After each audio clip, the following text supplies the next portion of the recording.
हरिओम। स्वागत है आप सभी का गीता ज्ञान में। भगवान ने जब अपना विराट स्वरूप दिखाया तो अर्जुन थोड़ा भयभीत हो गया, व्याकुल हो गया। ऐसा स्वरूप उसने कभी सोचा नहीं, कल्पना नहीं। और वो एकदम दिख रहा है जैसे एक बूंद एक समुद्र को देख रही हो, एक बिल्कुल कण आकाश को देख रहा हो।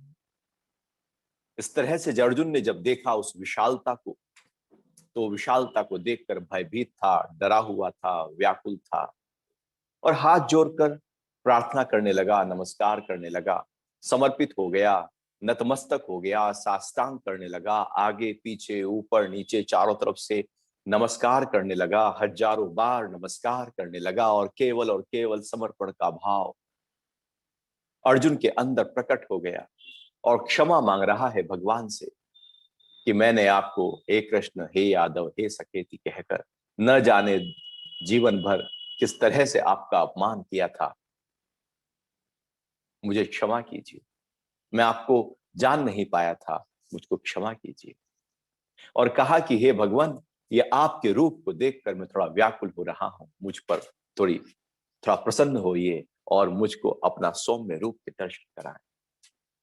जब इस तरह से अर्जुन व्याकुल होकर भगवान के साथ संवाद कर रहा है तो भगवान अब कहते हैं कि ये अध्याय 11 का 47वां श्लोक है, 47।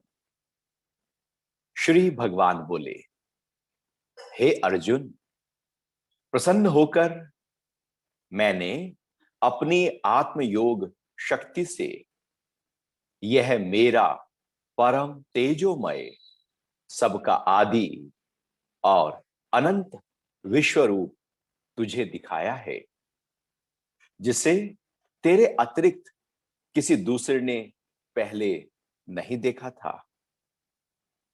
तो भगवान कह रहे हैं, हे अर्जुन, हे प्यारे, प्रसन्न होकर मैंने तुझे आत्मयोग से मेरा ये परम तेजोमय जो रूप है, जो सबका आदि है, सबका जो अनंत है, जो विश्व रूप है, वो मैंने तुझको दिखाया।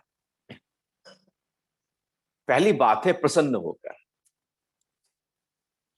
गुरु का प्रसन्न हो जाना, परमात्मा का प्रसन्न हो जाना ही कृपा को पूरी तरह से खोल देता है। प्रसन्नता, भगवान यदि प्रसन्न ना होते तो अपना विराट स्वरूप ना दिखाते। जैसे एक पिता प्रसन्न होकर अपने बेटे को सब कुछ अपना दे देता है, और यदि वो प्रसन्न ना हो, नाराज हो, तो वो किसी और को देकर चला जाता है। एक प्रसन्नता व्यक्ति के हृदय को खोल देती है। प्रसन्नता एक संवाद पैदा करती है।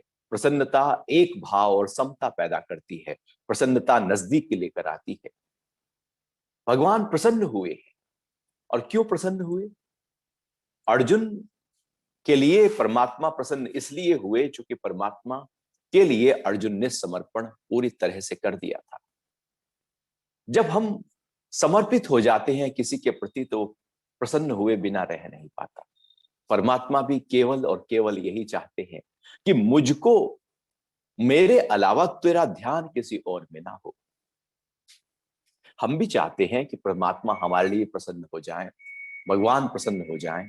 और हम प्रसन्न होने के लिए हम बहुत कुछ आयोजन करते हैं, बहुत कुछ अनुष्ठान करते हैं, बहुत क्रियाकलाप करते हैं, प्रसन्न कर लेने के लिए करते हैं। और यदि भगवान प्रसन्न हो भी जाएं तो आप भगवान से फिर क्या मांगेंगे?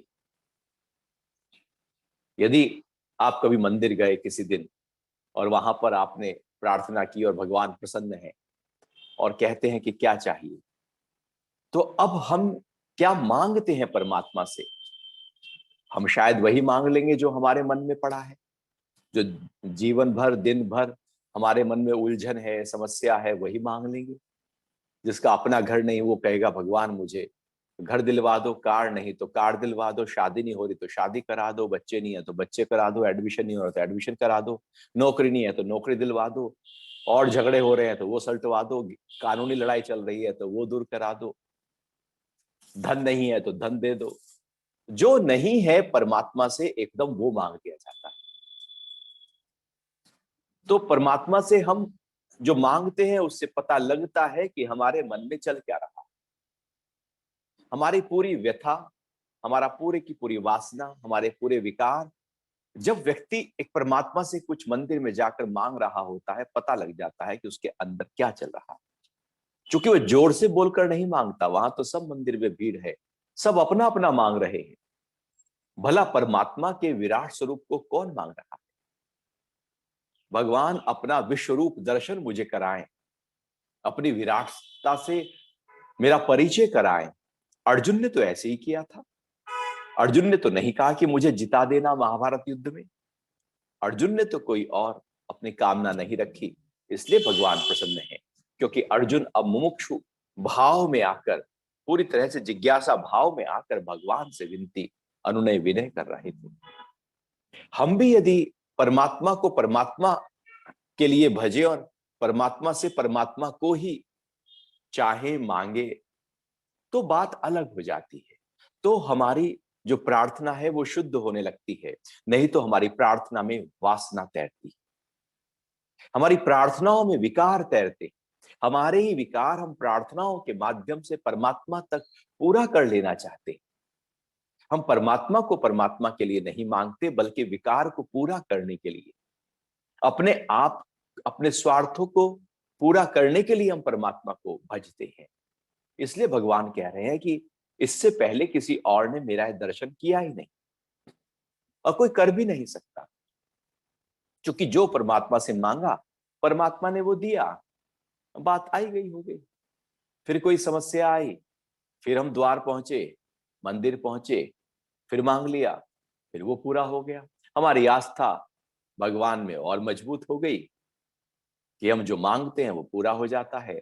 मंदिर सिद्ध है, देवता इष्ट है, और जैसे जैसे चाहते हैं वो पूरा होता चला जाता है। तो वो पूरा तो हो ही जाएगा, क्योंकि उससे मांगा है जो सब कुछ देने वाला है। पूरा तो हो ही जाएगा, आज नहीं तो कल, देर सवेर पूरा हो ही जाता है। लेकिन हमारी मांगे बहुत छोटी होती है, बहुत क्षुद्र होती है। हम उस विशालता को अनुभव नहीं कर पाते और ना उसमें जाना चाहते हैं। इसलिए भगवान कह रहे हैं, मैंने प्रसन्न होकर, मैं प्रसन्न हुआ हूं तुझ पर। क्योंकि अर्जुन ने पहले ही कहा था कि मुझे अपना स्वरूप दिखाए, और कुछ चाहा ही नहीं। भगवान ने 10वें अध्याय में बताया, अपनी विभूतियों का वर्णन किया, मैं ये हूं, मैं इस तरह से पूरे ब्रह्मांड में फैला हुआ हूं। ब्रह्मांड की कोई वस्तु, पदार्थ, पद, प्रतिष्ठा अर्जुन ने नहीं मांगी। मिल सकती थी, तत्काल मिल जाती, लेकिन अर्जुन ने तो भगवान को ही मांग लिया, भगवान के ही विश्व रूप दर्शन कर लिए। और उसकी श्रद्धा पहले से ही बलवती थी। महाभारत युद्ध से पहले जब भगवान ने कहा कि मांग लेना, तो दुर्योधन भी पहुंचा और अर्जुन भी पहुंचे। दुर्योधन ने मांग ली थी सेना, अर्जुन ने मांग लिए थे भगवान। पहले से ही उसका ध्यान उस दिव्यता की तरफ था, और अब तो उसने अपना पूरा विराट स्वरूप दिखाया था। तो भगवान कह रहे हैं कि मैंने प्रसन्न होकर अपनी आत्मयोग शक्ति से, आत्मयोग शक्ति, आत्मयोग शक्ति का मतलब है, अभी भगवान कृष्ण तो शरीर में थे, जैसे सब व्यवहार करते हैं ऐसे ही वो व्यवहार कर रहे थे। जैसे सबको भूख लगती है, ऐसे भगवान के शरीर को भूख लगेगी। जैसे सबके शरीरों से मल निकलता है, ऐसे वहां से भी निकलेगा। जैसे सबके शरीर उम्र को प्राप्त होते हैं, ऐसे भगवान के शरीर भी उम्र को प्राप्त हुए, क्योंकि वो साकार रूप में आए। बाकी सब बूढ़े होते हैं, तो ये शरीर भी बूढ़ा हुआ। तो बाकी सब वैसा ही होता है, लेकिन महत्वपूर्ण बात क्या है? महत्वपूर्ण बात है आत्मयोग शक्ति से। यहां पर भगवान ने शब्द यूज किया आत्मयोग शक्ति से, अर्थात जब हम अपने आत्म भाव में टिकते हैं, और ध्यान की सारी क्रियाएं, योग की समस्त साधनाएं हमें अपने आत्मा से परिचय करा देने के लिए ही है। हमारी सारी प्रार्थनाएं, सारा समर्पण, योग की सारी विधाएं अपने ही आत्म स्वरूप से हमारा परिचय कराने के लिए है। आत्मयोग शक्ति को जगाने के लिए, जो कि हमने उसको भुलाया है और हमने केवल जगत और पदार्थों, इच्छाओं, वासनाओं और विकारों को जगाया और उसको अपने आप को सुलाया है। भगवान कह रहे हैं कि आत्मयोग शक्ति से, अर्थात अब वो कृष्ण जो अर्जुन के साथ सखा के रूप में थे, अब वो अपने आत्म भाव में आकर उस अपने अद्वितीय आत्म भाव में टिककर आत्मयोग, अपना योग किया आत्मा से, पूरी तरह से अपनी सारी शक्तियों को आत्मा में इकट्ठा किया और वहां पर जो शक्ति है उस शक्ति के माध्यम से अपनी विशालता, वो जो आत्मा परमात्मा ही है जो सारे में फैल गई है, अब भगवान ने उस आत्मयोग शक्ति से अपनी उस विराटता का जो परिचय है, जो दर्शन है, वो अर्जुन को कराया।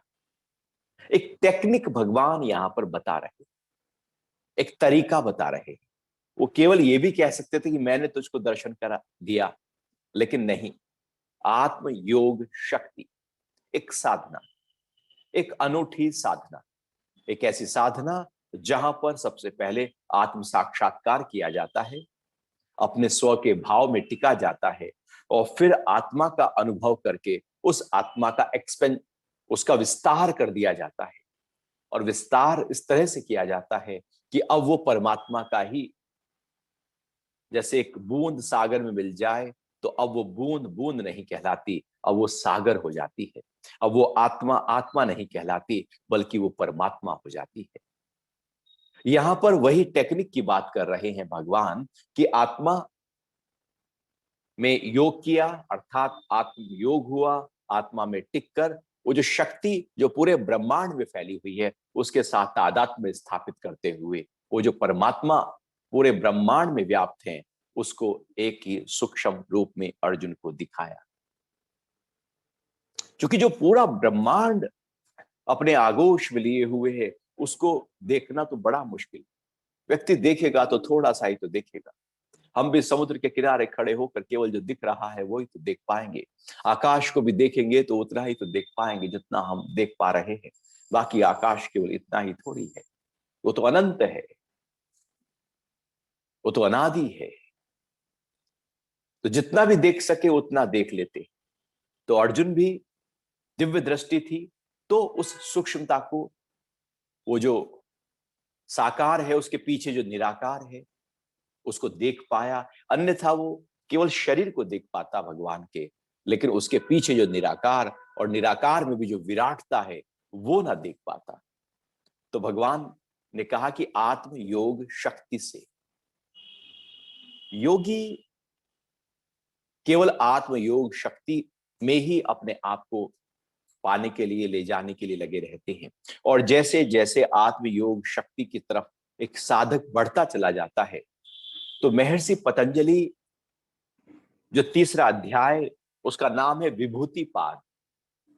तो जो साधक है जो आत्मयोग शक्ति की तरफ जा रहा है, संयम की साधना करता है, तो वो विभूतियों का अनुभव करने लगता है।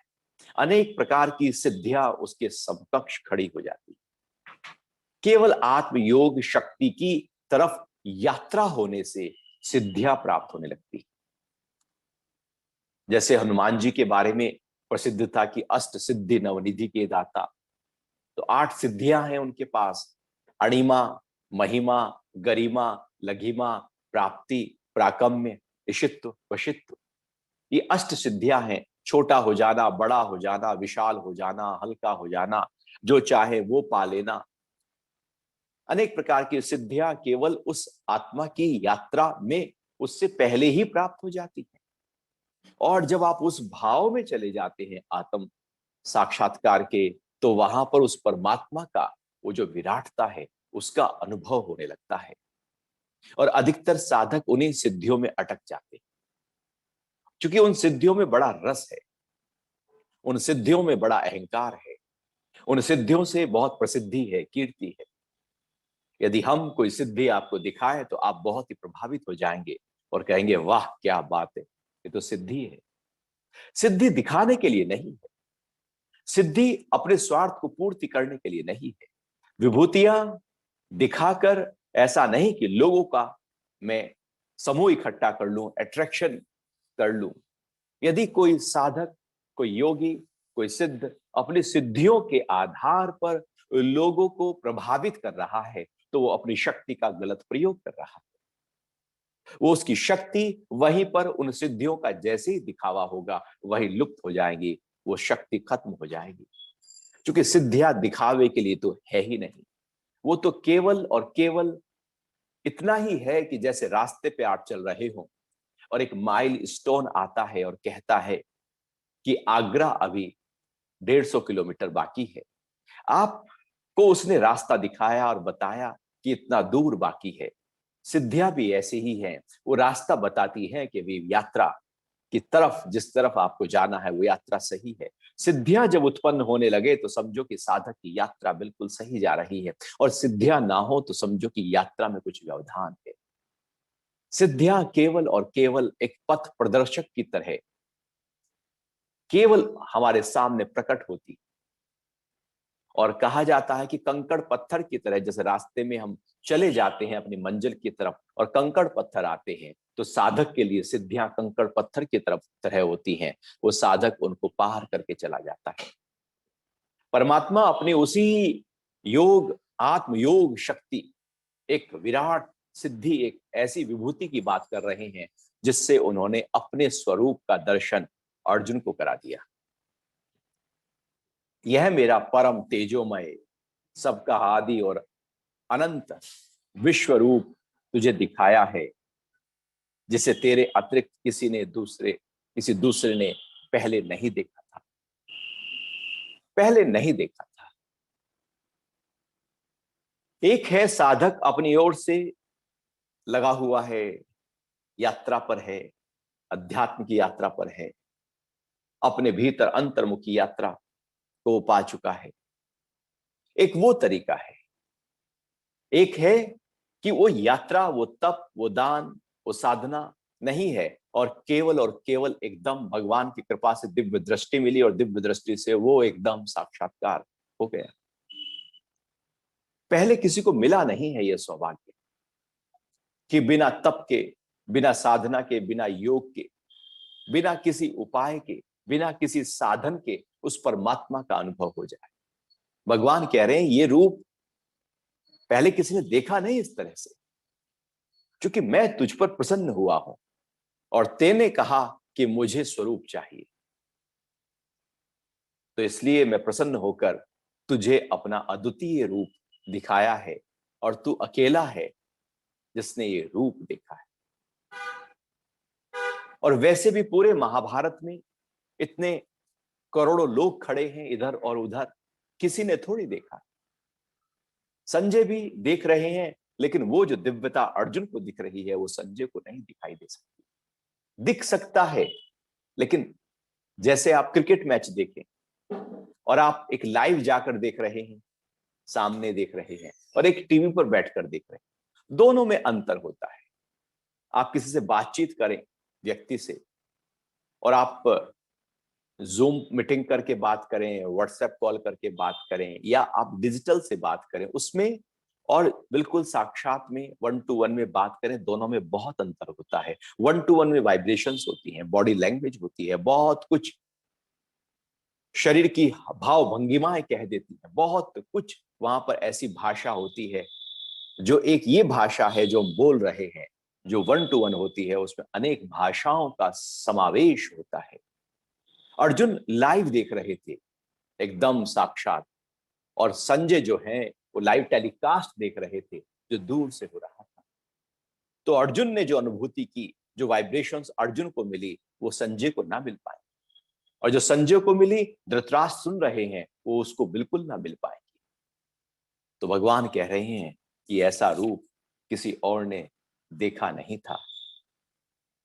फिर आगे 48वें श्लोक में भगवान कहते हैं कि हे अर्जुन, तेरे अतिरिक्त इस मनुष्य लोक में किसी अन्य ने मेरा यह स्वरूप नहीं देखा, क्योंकि मैं न वेद अध्ययन से, न यज्ञ से, न दान से, न क्रियाओं से, और न उग्र तप से देखा जा सकता हूं। तेरे अतिरिक्त इस मनुष्य लोक में यह मेरा रूप किसी ने नहीं देखा। कुछ करके मैं नहीं पा सकता। कोई मुझे पाना चाहे और कुछ करके पाना चाहे तो बड़ा मुश्किल है। व्यक्ति तप से, कुछ लोग होते हैं जो तप की साधना को पकड़ लेते हैं और वो तपस्वी की साधना करते हुए उस यात्रा में आगे बढ़ते हैं। वो भी एक मार्ग है। वो उनके लिए मार्ग है जिनको ऐसा लगता है कि कुछ करके ही पाया जा सकता है। जिनके अंदर कर्ता भाव पड़ा है, खड़ा है, अहंकार अभी है, वो कुछ करने में लग जाते हैं। कुछ करने में लग जाते हैं, तपस्या कुछ करने में लग जाते हैं। वो करते रहते हैं तपस्याओं, वो दान देने लगते हैं, वो साधन करने लगते हैं, वो वेद अध्ययन करने लगते हैं, वो यज्ञ करने लगते हैं। कुछ करके परमात्मा को पाना बड़ा मुश्किल है। हम कुछ करके परमात्मा को पाना चाहते हैं। जब हम कुछ करके पाना चाहते हैं तो हमारा अहंकार तो कुछ करने में लगा पड़ा है ना। आप यज्ञ कर रहे हैं तो आपको पता है मैं यज्ञ कर रहा हूं, मैंने यज्ञ किया था, मैं यज्ञ करूंगा। तो वो अहंकार तो जो का त्यों खड़ा है। मैंने तप किया, मैंने इतनी माला फेरी, मैं मंदिर गया, मैं यात्रा पर चढ़ा, मैं पहाड़ पर चढ़ा, मैंने बहुत नंगे पैर यात्रा की, भूखे रहकर यात्रा की, 9 दिन मैंने भूखा रखा अपने आप को। बहुत कुछ जब हम करते हैं तो उसके संस्कार हमारे अंदर इकट्ठा होते हैं। भगवान कह रहे कुछ करके मुझे पाना बड़ा मुश्किल, क्योंकि जब हम कुछ करने लगते हैं तो उसके संस्कार बनने लगते हैं।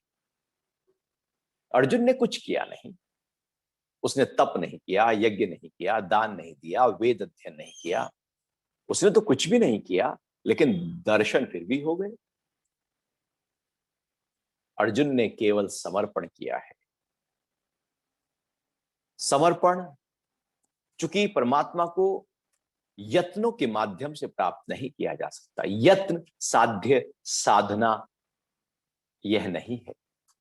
गीता की साधना समर्पण की साधना है, भक्ति की साधना है, प्रेम की साधना है, समता की साधना है। और महर्षि पतंजलि भी जब ईश्वर प्रणिधान, जब मुक्ति की बात करते हैं, समाधि के सिद्ध हो जाने की बात करते हैं, तो वो 3 जगह पर महर्षि पतंजलि ने अपने योग सूत्रों में समाधि की बात की और तीनों बार ईश्वर प्रणिधान की बात करते हैं। ईश्वर प्रणिधानाद्वा कि समाधि सिद्ध हो सकती है ईश्वर प्रणिधान से। जब अष्टांग योग की बात करते हैं तो वहां ईश्वर प्रणिधान, जब क्रिया योग की बात करते हैं तो वहां ईश्वर प्रणिधान। अर्थात कुछ करके नहीं बल्कि समर्पण भाव से ही हम परमात्मा को शीघ्रता से पा सकते हैं। लेकिन ये समर्पण का होना इतना सरल भी नहीं। सबसे कठिन यदि कोई साधना है तो समर्पण की साधना है, क्योंकि यहां पर हम अपने वजूद को खो देते, अपने होने को खत्म कर देते, अपने आप को पूरी तरह से न्योछावर कर देते हैं, नतमस्तक हो जाते हैं। जैसे नमक घुल जाता है पानी में, ऐसे अपने आप को घोल देते हैं। कठिन है। हमें लगता है कि समर्पण ही तो है, तप में तो कुछ करना पड़ता है। तो वहां कुछ करना, चूंकि करने की आदत इतनी पकी हुई है तो हर जगह साधना में भी हम करने में चले जाते हैं, तो करके न पाइएगा। करके पाना बड़ा कठिन है, क्योंकि वहां पर कर्ता भाव खड़ा है। और जैसे जैसे हम साधना बलवती करते जाते हैं, मजबूत करते जाते हैं, अहंकार वैसे वैसे बड़ा होता चला जाता है और परमात्मा वैसे वैसे दूर होता चला जाता है। आपने देखा होगा, एक व्यक्ति है, उसने बहुत वेद अध्ययन किए हैं, वो यज्ञ करता है, वो तप करता है, वो दान देता है। आप जब उससे बात करें तो उसके अंदर अहंकार आपको दिखाई दे जाएगा और वो बता देगा मैंने ये किया और मैंने वो किया, मैंने बहुत कुछ किया है दुनिया में और जीवन में। तुम लोग क्या हो, मैंने जो किया है साथ। वो दूसरों को तुच्छ समझने लगेगा और अपने को विशेष समझने लगेगा, क्योंकि वहां पर अहंकार अब बहुत ही सोफिस्टिकेटेड तरीके से, बहुत ही सूक्ष्म तरीके से, कहीं सटल तरीके से अंदर प्रवेश कर गया है। अहंकार साधनाओं से बढ़ जाता है, तपस्याओं दान से बढ़ जाता है। जो दानी होता है उसके अंदर अहंकार, समर्पण नहीं होता, अहंकार बढ़ा होता है। याद रखता है वो कि मैंने इतना दान किया था, मैंने यज्ञ किया था, मैं यात्रा पर गया था, वो याद रखता है, क्योंकि अहंकार उसको भूलने नहीं देता, क्योंकि अहंकार से ही तो किया था वो। अहंकार के को और ताकत देने के लिए, उसको कीर्ति देने के लिए ही तो किया था अहंकार। तो अर्जुन ने समर्पण किया है, पूरी तरह से नतमस्तक हो गया है।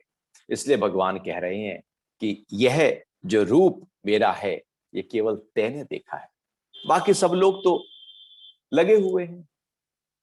समर्पण चाहिए परमात्मा के लिए, प्रार्थना चाहिए, प्रेम चाहिए, समता चाहिए। तेरा तुझको अर्पण, क्या लागे मेरा। हम ये भजन गुनगुना लेते हैं, कह देते हैं, आरती गा लेते हैं, लेकिन जो मेरा है उस पर अपनी मोहर, अपनी छाप, अपनी पकड़ जो कि त्यों बनाए रखते हैं। जो मेरा है उसको कहां कहते हैं कि ये परमात्मा का है, और कहते हैं तो बस ऊपर ऊपर से कहते हैं। जब ऊपर से ही कहते हैं तो गहरे से क्यों ना कहते हैं, क्यों ना उस समर्पण में आ जाए। जैसे ही समर्पण में आते हैं, वो परमात्मा, वो विराट का अनुभव होने लगता है। बूंद कहे समुद्र के किनारे बैठकर कि मैं समुद्र को पाने के लिए बहुत कोशिश कर रही हूं, प्रयास कर रही हूं, तप कर रही हूं, साधना कर रही हूं, यज्ञ तप दान सब कुछ कर रही है बूंद। भला सब कुछ करते हुए वो बूंद क्या सागर में मिल सकती है? बहुत कुछ अनुष्ठान सालों साल हो जाए, उससे नहीं मिल सकती। केवल उसको समर्पण करना होगा, वो उसी पल सागर में मिल जाए। सागर वही है, वो दूर बैठकर कुछ करना चाहता है। परमात्मा मेरे ही भीतर है, मैं उससे हटकर अहंकार से अब कुछ उसको पाने के लिए करना चाहता हूं, तो मैंने ही अपने आप को उससे दूर कर दिया, हटा दिया। दूरी हम पैदा कर देते हैं। खेल तो बहुत ही सीधा है, सरल है, पूरी तरह से सरल है। जैसे बच्चे की तरह निर्मल हो हम, तो समर्पण हो सकता है। जैसे बच्चा पूरी तरह से समर्पित हो जाता है अपनी मां के प्रति, उसकी एक समर्पण की अनूठी प्रक्रिया है। इसलिए क्राइस्ट बोलता है कि जो बच्चा है, बच्चे की तरह है, वो ही मेरे साम्राज्य में प्रवेश कर सकता है, वही ईश्वर के साम्राज्य में प्रवेश कर सकता है। अर्थात यदि समर्पण का भाव हमारे अंदर नहीं उपजा, तो ईश्वर सृष्टि हमारे लिए बहुत दूर है। और ये समर्पण लगातार हो, कुछ पल के लिए, कुछ समय के लिए ना हो, बस है, समर्पण ही है, और मैं हर जगह उसी को ही देखता हूं, क्योंकि है ही वो। जब हम तप करते हैं तो उसको नहीं देख सकते, दान करते हैं तो एक दान देने वाला है, एक दान लेने वाला है। हम वेद अध्ययन करके, मंत्रों को याद करके, किसी को सुनाकर अपनी कीर्ति बखा कर लेना चाहते हैं। हम कुछ विशेष होकर रहना चाहते हैं, इसलिए हम यज्ञ तप और दान करने लगते हैं। भगवान कह रहे हैं, ये जो न मैं वेद अध्ययन से, न यज्ञ से, न दान से, न क्रियाओं से, और न उग्र तप से प्राप्त हो सकता। ऐसा नहीं कि एक पैर के ऊपर साधना खड़ी करके खड़े हो गए और साधना कर रहे हैं, हाथ उठाकर साधना कर रहे हैं। उग्र तप अहंकार को भी जू का तू उग्र कर देता है। सिद्धियां मिल जाएंगी, लेकिन वो साधना कहीं राजसिक ना हो जाए, तामसी ना हो जाए, सात्विक ना हो जाए। साधना भी तीनों गुणों से परे होनी चाहिए। कुछ करके जब हम साधना करते हैं, तो वो साधना या तो तामसी होगी या राजसी होगी, या वो सात्विक होगी। सात्विक कम होगी, राजसी और तामसी ज्यादा होने लगेगी, क्योंकि वहां पर हमने कहा कि मैं मुक्त होना चाहता हूं। ये मैं मुक्त होना चाहता हूं, ये भी तो कुछ चाहत है। ये चाहत ही तो रुकावट बनकर खड़ी है। ये चाहत ही परमात्मा तक पहुंचने नहीं देगी। मैं परमात्मा को चाहता हूं, चाहत आ गई, चाहत अहंकार से आ गई। अहंकार कह रहा है, अंधेरा कह रहा है कि मैं रोशनी को पाना चाहता हूं। कैसे पाएगा? अपना आप मिटाएगा तो पाएगा, अन्यथा वो अंधेरा रहते हुए रोशनी को नहीं पा सकता। लाख कोशिश कर ली जाए, लेकिन अंधेरा भी रहे और रोशनी को वो पाले, ऐसा नहीं हो सकता। जब वो रोशनी को पाएगा तो अंधेरा नहीं रहेगा। अंधेरा अंधेरा है जब तक रोशनी नहीं, और रोशनी है तो अंधेरा नहीं। यदि समर्पण है तो मैं नहीं, और जब मैं ही नहीं तो यज्ञ तप और दान कैसा। और यदि अहंकार है तो फिर कोई क्रियाएं हैं, उग्र तप है, कुछ और प्रयास है। भगवान यहां पर समर्पण की बात कर रहे हैं। अर्जुन ने समर्पण किया है। समर्पण साध्य साधना की बात हो रही है, ना कि यत्न साध्य साधना की। यत्न करके न पाया जाएगा, समर्पण से शीघ्रता से पाया जाएगा। और समर्पण भी कितना हो, कैसा हो, गहरा कितना हो। समर्पण उतना चाहिए कि जैसे कोई व्यक्ति डूब रहा हो और उसके प्राण छटपटाने लगे, अपने आप को बचाने के लिए हाथ पैर छटपटाने लगे, अंदर तम से जो संवेग उठे, जिसको तीव्र तीव्र संवेग कहा जाता है। बुद्ध कहते हैं कि सिर पे लगी हो आग, और आग को बुझाने के लिए अपने सिर पे आग लग गई, तो हम कितने तत्पर हो जाएंगे। यदि शरीर पर आग लगे तो उसको बुझाने के लिए हम एकदम लालायित हो जाएंगे। इतनी तीव्रता, मृत्यु सामने खड़ी हो और जीवन को पा लेने के लिए जो तीव्रता होती है, जो संवेग होता है, वो संवेग समर्पण का हो। उतना उस वेग से समर्पण जब होगा तो परमात्मा अपने ही अंतरतम में हमें दर्शन दे देंगे। क्योंकि उनको तो केवल समर्पण चाहिए। बूंद अब सागर में मिली तो सागर हो गई, अन्यथा वो बूंद ही रह जाएगी। और हम कुछ ऐसा ही करते रहते हैं, बूंद बने रहते हैं और अभ्यास करते रहते हैं। भगवान कह रहे हैं कि उससे मेरा यह स्वरूप प्राप्त नहीं हो पाएगा। आगे 49वें श्लोक में 11वें अध्याय के भगवान कहते हैं कि मेरे इस प्रकार के विकराल रूप को देखकर तू भयभीत ना हो और ना ही विमूढ़ हो। तू भय रहित और प्रसन्न मन से मेरे उसी रूप को पुनः देख। अर्जुन के अंदर भय आ गया था, डर आ गया था, व्याकुलता आ गई थी, रोम रोम कांप रहा था। कंप से भरा हुआ व्यक्ति जब देखता है तो उसका नजरिया कुछ और होता है। डरा हुआ व्यक्ति यदि कोई दृश्य देखेगा तो उसका नजरिया कुछ और होगा, और प्रसन्नता से भरा हुआ व्यक्ति यदि कुछ देखेगा तो उसका नजरिया कुछ और होगा। रूप वही है, वहां विराटता भी है, विशालता भी है, महाकाल रूप भी है, और वहां सौम्यता भी है। यदि हमारे अंदर भय है तो हम विकराल रूप देख रहे हैं, हमारे अंदर प्रसन्नता है तो हम सौम्य रूप देख रहे हैं। तो भगवान कह रहे हैं कि इस विकराल रूप को देखकर तू भयभीत ना हो। तो क्यों डर रहा? ये डर कैसा?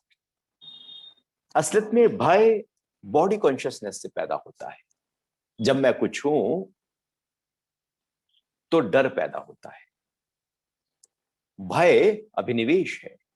मृत्यु का डर के आधार पर जीवन के सारे डर छोटे और बड़े खड़े हैं। और जब तक वो मृत्यु का डर है तब तक भय रहित होना बड़ा मुश्किल है। अभी तक अर्जुन उसी भय के आधार पर भगवान को देख रहा था, क्योंकि वो मृत्यु के संस्कार उसके अंदर पड़े हैं। दिव्य दृष्टि भी है लेकिन संस्कार तो वही है। अब भगवान उसको आशीर्वाद दे रहे हैं, भगवान उसको उस भय से ऊपर उठा रहे हैं और कह रहे हैं कि भय को छोड़कर प्रसन्न हो, भय रहित हो जा, और तू ये भय रहित हो जा और विमूढ़ ना हो। ये जो मूढ़ता है हमारी, मूढ़ता क्या है? संसार के प्रति हमारा जो लगाव है, आसक्ति है, वही मूढ़ता है। भज गोविंदम, भज गोविंदम, गोविंदम भज मूढ़ मते। मूढ़ मतलब जो कहता है कि संसार ही सब कुछ है। चार्वाक दर्शन यही तो कहते हैं कि बस खाओ पियो ऐश करो। जगत में पता नहीं कब तक हो, जब तक हो लोन लो, उधार लो, खूब खाओ पियो। पता नहीं अगला जन्म है नहीं है, ये तो शरीर तो भस्म भूत है, पुनर्जन्म होता नहीं है। अभी जो सामने है उसको जितना हो सके बेहतर तरीके से एंजॉय कर। जगत के प्रति केवल आसक्ति बने रहना मूढ़ता कहलाती है। और जब जगत के प्रति आसक्ति बनी रहती है तो फिर भय खड़ा रहता है, क्योंकि वहां पर देह खड़ी है, संबंध खड़े हैं, पदार्थ खड़ी है, मेरा, मैं, मेरा और मेरे वाले खड़े, और उनके जाने का डर भी खड़ा है। जब वो खड़े हैं तो डर भी जाने का खड़ा ही, तो मूढ़ता पैदा हो जाती है। तो भय, मूढ़ता से भय पैदा होता है, भय से मूढ़ता पैदा होती है, भय से जगत और जगत से भय। जगत को पकड़ के रखो, मन डराता रहेगा, डरे रहो, कहीं ना कहीं हम जगत को पकड़े हुए हैं। समझ लेना, यदि आपके अंदर डर है कभी, तो किसी ना किसी रूप में जगत को कुछ पकड़ लिया है हमने अंदर से, और छोड़ दीजिए उस जगत को, सारा डर निकल जाएगा। आप दिन में व्यक्ति डरा हुआ है, रात को गहरी नींद में चला गया, उसने अपने जगत को छोड़ दिया अपने मन से, सुषुप्ति में है, अब उसमें वो भय रहित हो गया है। जगत पकड़ा है, देह पकड़ी है, तो भय साथ में खड़ा है, और छोड़ दीजिए उसको, जगत को, तो भय भी साथ साथ छूट गए। इसलिए ध्यान की गहराइयों में जहां जगत नहीं होता वहां भय भी नहीं होता, लेकिन जब जगत खड़ा होता है तो भय भी खड़ा होता है। हम भयभीत हैं क्योंकि कुछ पाना है बाहर से, कुछ पकड़ लेना है बाहर को, कुछ जाने का डर सता रहा है, इसलिए भयभीत हैं। जगत है तो भय है। भगवान कह रहे हैं कि तू भयभीत रहित हो जा, और जो तेरे अंदर मूढ़ता पैदा हुई है इसको भी छोड़ दे, और क्या कर, तू भय रहित और प्रसन्न मन से मेरे उसी रूप को पुनः देख। भय रहित और प्रसन्न, ये जीवन में यदि दो चीज आ जाए तो हमारा जीवन बिल्कुल अनूठा हो जाए। हमारा भय, हमारे अंदर भय हमको आगे बढ़ने नहीं देता। सारी प्रफुल्लता, सारी खुशी, सारा आनंद जीवन का केवल भय, और केवल भय खा जाता है। भय रहित यदि हम जीवन को जिए तो जीवन बहुत ही ऊंचे स्तर पर हो, लेकिन जब भय के साथ जीवन को जिए तो जीवन बहुत ही नीचे स्तर पर है। अप्रसन्न मन से यदि हम जीवन को जिए तो क्या खाक जीवन जिए, लेकिन जब प्रसन्न होते हैं तो जीते हैं हम। अप्रसन्न व्यक्ति काटता है जीवन को, प्रसन्न व्यक्ति जीता है पल पल। भगवान कह रहे हैं कि भय रहित और प्रसन्न, एक एक अनूठी एक कृपा है भगवान की, और ये दो शब्दों को यदि हम पकड़ ले कि हम भय रहित हो जाएं और प्रसन्न रहें, क्यों ना सुबह से लेकर रात तक प्रसन्न ही रहें। ऐसा क्या हो जाएगा कि हमारी प्रसन्नता को दिवालियापन पूरी तरह से आगोश में ले ले? ऐसा क्या है, क्या बड़ी चीज है? हमसे बड़ा तो कुछ भी नहीं। हम तो रहेंगे यदि सब चला जाएगा, आप तो है ना। तो जब आप हैं तो इससे प्रसन्नता, इससे बढ़कर क्या हो सकती? वो एक शिष्य बुद्ध से प्रणाम करके कहने लगा कि मैंने ज्ञान आपसे लिया है और मैं चाहता हूं कि उस ज्ञान का प्रचार प्रसार हो, क्योंकि आप भी यही चाह रहे हैं। तो बुद्ध ने कहा बहुत अच्छा, आप एक जगह ढूंढो, कहां जाओगे, कहां पर जाकर प्रचार प्रसार करोगे? तो शिष्य कहता है कि अमुक गांव में मैं जाकर प्रचार करूंगा। तो बुद्ध ने कहा बड़ा मुश्किल हो जाएगा, बड़ा मुश्किल हो जाएगा वहां प्रचार करना, क्योंकि वहां के लोग बड़े दुष्ट हैं, बहुत दुष्ट हैं। तो उसने कहा कोई बात नहीं, यदि वो दुष्ट हैं, वो गालियां देंगे तो मैं सह लूंगा। मैं कहूंगा कि अच्छा है पत्थर नहीं मारे। तो बुद्ध ने कहा यदि वो पत्थर ही मार दें तो मैं कहूंगा हे परमात्मा तेरी कृपा है कि इन्होंने केवल पत्थर मारा है, ये तलवार से मेरे ऊपर वार नहीं कर रहे। तो बुद्ध ने कहा यदि तलवार से ही वार कर दें, तुझे मार ही दें, तो शिष्य ने कहा कि परमात्मा से मैं फिर भी विनती करूंगा कि बहुत अच्छा किया, इस शरीर से बहुत कुछ गलत कार्य हो सकते थे, वो कार्य होने से बच गए, धन्यवाद है इनका। अर्थात फिर बुद्ध ने कहा कि तू अब कहीं भी जा, तू निर्भय हो गया है, और निर्भय व्यक्ति ही ज्ञान दे सकता है। भय से भरा हुआ व्यक्ति कभी ज्ञान न दे सकता है, और न ज्ञान उसका सामने वाले को लग सकता है, क्योंकि भय के आधार पर ज्ञान दिया जा रहा है। तो भगवान कह रहे हैं कि भय रहित हो जा और प्रसन्न हो जा। हमारी प्रसन्नता, हमारी भय रहित अवस्था परमात्मा तक हमको बहुत ही शीघ्रता से पहुंचा देगी। फिर आगे 50वें श्लोक में संजय बोले, अर्जुन को इस प्रकार कहकर वासुदेव भगवान ने फिर वैसा ही अपना चतुर्भुज रूप दिखाया, और फिर महात्मा कृष्ण ने अपने सौम्य रूप से इस भयभीत अर्जुन को आश्वासन दिया। अब संजय एकदम संजय आ जाते हैं, क्योंकि भगवान का रूप बदल रहा है। भगवान एक सामान्य स्थिति में अब अर्जुन से बात कर रहे थे। अभी जो चतुर्भुज रूप था, सामान्य अवस्था में बात हो रही थी, अब भगवान ने फिर से अपना, चूंकि अर्जुन ने कहा कि मुझे अपना चतुर्भुज रूप, अपना सौम्य रूप दिखाए। जो जो अर्जुन जैसे जैसे प्रश्न करता गया, जो जो चाहता गया, वो अर्जुन को मिलता गया। क्योंकि समर्पण, जब तक वो समर्पित नहीं हुआ तब तक अलग बात थी, लेकिन अब समर्पित हो गया तो बात अलग हो गई। अब सब कुछ जो भी मांगोगे गुरु से मिल जाएगा, परमात्मा से जो मांगोगे मिल जाएगा, क्योंकि समर्पण आ गया है। फिर क्या मांगोगे? केवल उन्हीं को ही मांगोगे, उनके अलावा क्या मांगोगे? जो मांगोगे उसमें भी तो वही है, और सब जगह परमात्मा ही है, तो क्यों ना परमात्मा को ही मांग ले। तो अर्जुन को इस प्रकार कहकर वासुदेव भगवान ने वैसा अपना चतुर्भुज रूप अब दिखाया, और फिर से भगवान ने अपना वही चतुर्भुज रूप अर्जुन को दिखा दिया। फिर महात्मा कृष्ण ने अपने सौम्य रूप से,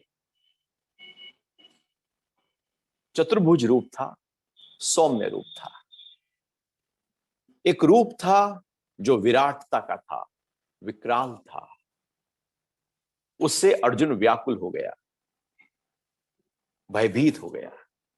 अब एक सौम्य रूप है, क्योंकि अर्जुन सौम्य रूप चाह रहा है। पहले अर्जुन ने चाहा कि अपना विराट रूप दिखाएं, तो भगवान ने विराट दिखा दिया। अर्जुन ने कहा कि मुझे अपना चतुर्भुज सौम्य रूप दिखाएं, तो भगवान ने अपना वो रूप दिखा दिया। जो अर्जुन कहा वो भगवान ने किया। और फिर संजय कह रहे हैं कि अपने सौम्य रूप से भयभीत अर्जुन को आश्वासन दिया। जो अर्जुन भयभीत था उसको अब भगवान ने आश्वासन दिया।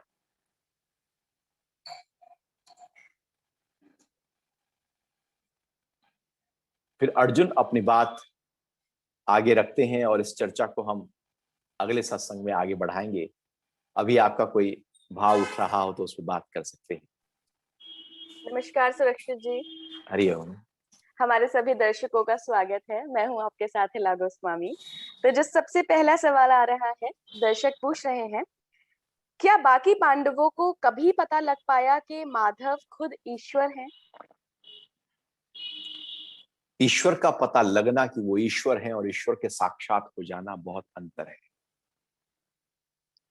हमें भी पता है कि भगवान कृष्ण जो हैं वो ईश्वर है, लेकिन क्या हमने भगवान कृष्ण के उस विराट, उस रूप को देखा है? पता तो लग ही जाता है, एक विशेषता व्यक्ति की तो पता लग ही जाती है, लेकिन वो विशेषता का अनुभव हो जाना बड़ा अंतर है। और पांडवों को उस विशेषता का, वो जो परमात्मा का विराट स्वरूप है, वो कभी अनुभव नहीं हुआ। वो तो अर्जुन ने पूरी तरह से नतमस्तक होकर संवाद के माध्यम से, अर्जुन की एक पात्रता जब बनी, तो भगवान ने, और इतना 10 अध्याय हो जाने के बाद, इतना ज्ञान अर्जुन की स्थिति बन जाने के बाद, जब उसने चाहा कि मुझे वो रूप दिखाएं, तो दिखाए। बाकी पांडवों को वो रूप के दर्शन कभी ना हो सके। तो सुरक्षित जी, क्या कभी उनको ऐसा शक भी नहीं हुआ कि ये चमत्कारी पुरुष कौन है जो हर समय हमारी मदद के लिए तैयार हैं? द्रौपदी की भी उन्होंने मदद करी, चीर-हरण के समय पे बचाने आए।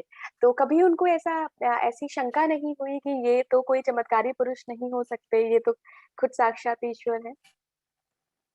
पांडवों को और उस समय के समय में सबको ये पता था हुँ, कि भगवान जो कृष्ण हुँ, हैं वो एक चमत्कारी व्यक्ति हैं। जी, बहुत सारी सिद्धियों उनके पास में है। अनेक साधनाओं के माध्यम से उन्होंने बहुत सारी सिद्धियां इकट्ठा की हैं। जैसे जी, पहले यज्ञ तप दान से सिद्धियों को इकट्ठा किया जाता था, तो ये सब समझते थे कि हुँ, कुछ कुछ विशेषता है इस व्यक्तित्व में। लेकिन ये व्यक्तित्व पूरी तरह से परमात्मा ही है ये समझना, उसके लिए वो पात्रता चाहिए। जी, वो पात्रता होनी बहुत जरूरी है कि जैसे कोई बहुत अच्छा नृत्य करने वाला हो, तो अच्छा नृत्य करने वो कौन देखेगा कि ये अच्छा नृत्य करने वाला है? जिसको उसके बारे में कुछ पता होगा। पता हो, जिसको पता ही नहीं है कि सोने की क्या वैल्यू है, तो आप तो कबाड़ी को बेच सकते हैं तोल में। जी, लेकिन वैल्यू का पता है तो बात अलग है। वैल्यू का पता होने की पात्रता भी एक बहुत ही ऊंची पात्रता है। अभी अर्जुन की भी वो पात्रता नहीं थी।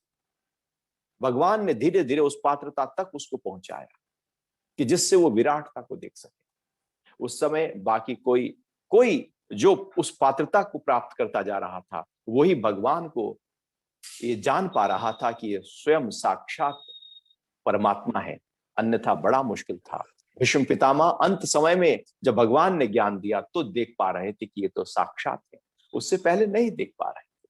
वो देखना ही बड़ा मुश्किल होता है, अंत में ही देख पा रहे थे। जी। अगला सवाल मंजू गुप्ता जी पूछ रही हैं। कहती हैं विराट स्वरूप कितने समय तक रहा? विराट स्वरूप ज्यादा कोई खास लंबे समय तक नहीं था, क्योंकि पूरी गीता ही बहुत कुछ समय के लिए ही थी। और ये गीता का ज्ञान जो 700 श्लोकों की गीता है, हम पढ़ने में तो बहुत समय लगा देंगे, लेकिन वास्तविकता में जो ज्ञान का आदान प्रदान था वो तो कुछ मिनटों का था। जो ज्ञान चूंकि वो ज्ञान का आदान प्रदान इस भाषा से नहीं था, जो हमारी वाणी है, जो हम बोलते हैं, वो तो दिव्य भाषा से था। वो तो एक दैवीय भाषा से था। वो उस भाषा से था जो भाषा बहुत तेजी से गति करती है। जैसे पूरी महाभारत जब लिखी गई, हुँ, तो वो एक दिव्यता होती है। एक ये भाषा है और एक गहरी भाषा है। तो वहां पर भगवान अर्जुन और अर्जुन का और भगवान का जो संवाद था, वो इस स्थूल भाषा से नहीं था, बल्कि वो एक सूक्ष्म भाषा से था। वो जो सूक्ष्म भाषा से था, वो उसका जो समय है और इसका जो समय है, काल है, वो बहुत अंतर होता है।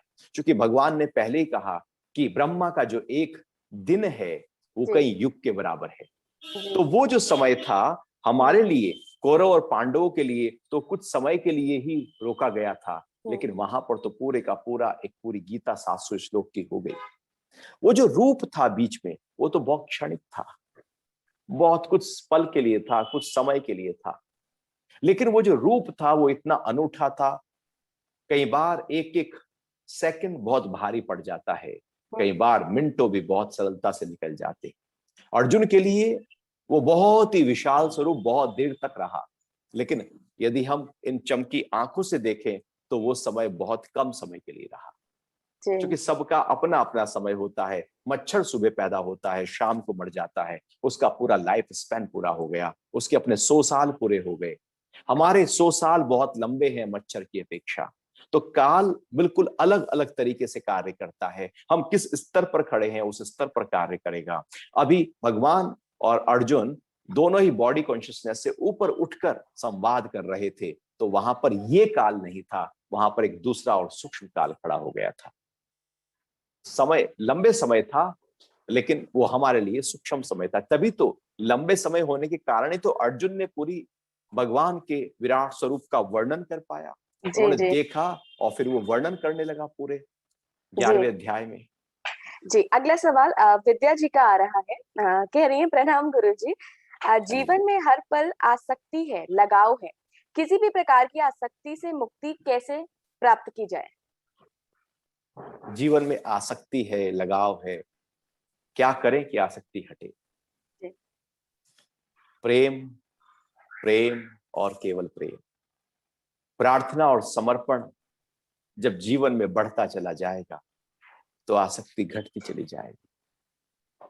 एक बैठकर कभी अपने आप को हमें देखना चाहिए कि ये जो आसक्ति हम इतनी पाले हुए हैं जगत से, एक पल में हम नहीं भी हो सकते। एक पल लगेगा, एक पल में जिनसे आसक्त हुए बैठे हैं हम, वो नहीं हो सकते। एक पल में भूकंप, प्राकृतिक आपदाएं सब कुछ खत्म कर सकती हैं। यहां पल दो पल की बातें हैं, लेकिन हम आसक्ति इसलिए पाले हुए हैं क्योंकि तैयारियां हमारी 100 साल की है। तो हमारी तैयारियां जब लंबी होती हैं तो हम चीजों को पकड़ कर रखते हैं। हमारी कोशिश हो कि जो है मेरे पास में, परमात्मा ने दिया है, उनकी देखभाल हम करेंगे। ये परिवार है, उसकी देखभाल करो।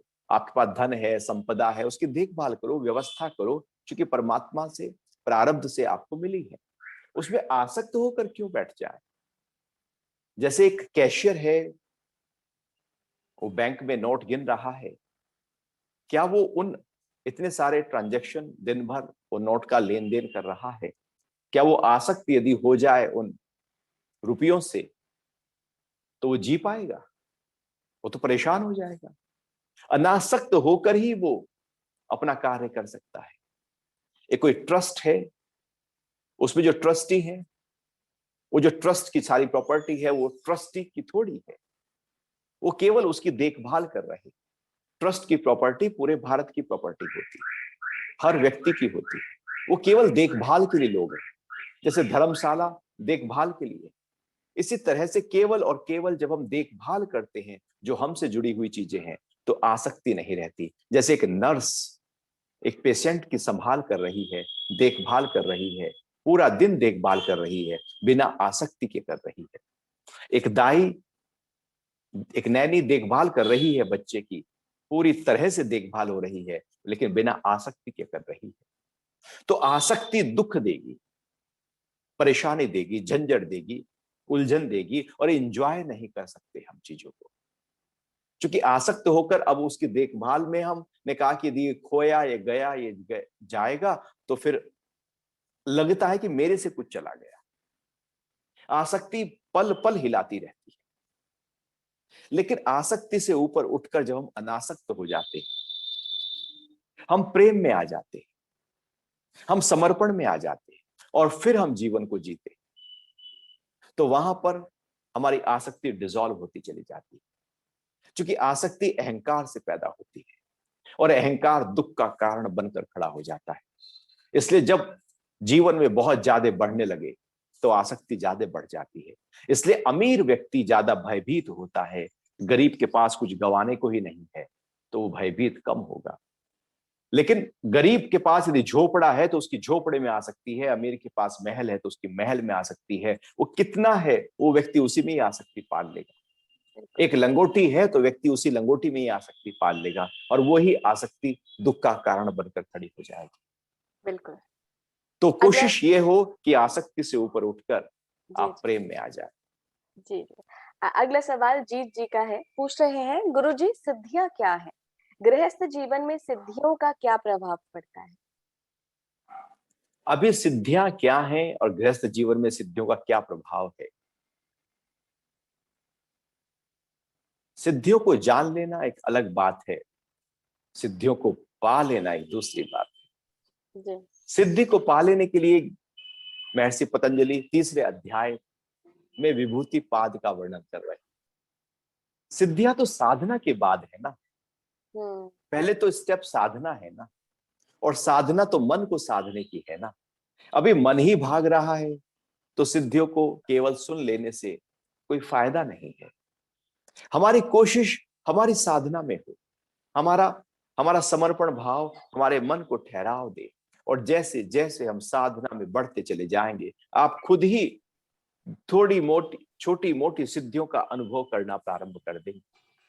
असलियत में सिद्धियां धारणा, ध्यान और समाधि त्रय में एकत्र संयम कहा है।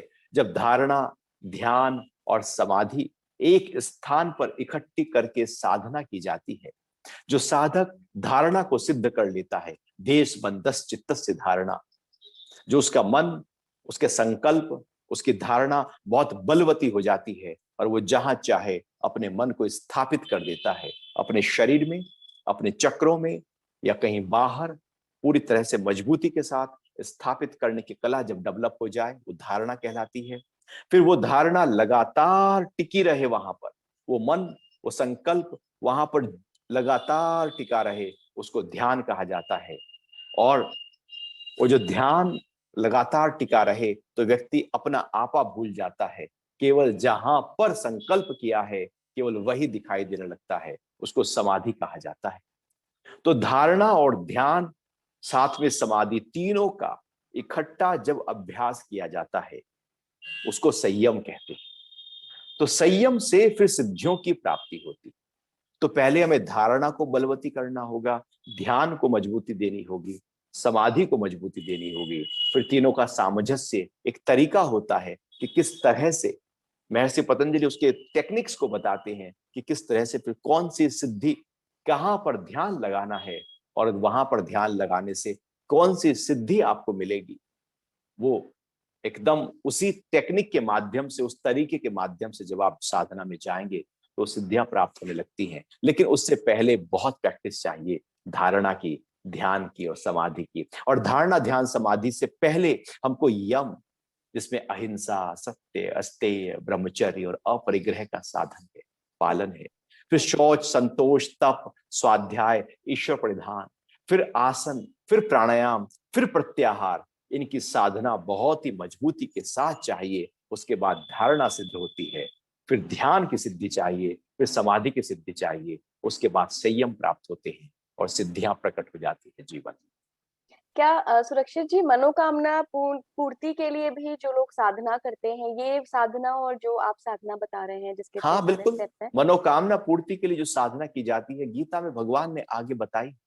अच्छा। सात्विक, राजसिक, तामसिक साधनाओं का वर्णन कि किस तरह से मनोकामना पूर्ति के लिए जो तप किया जाता है, साधना की जाती है, वो राजसिक साधना में आती है।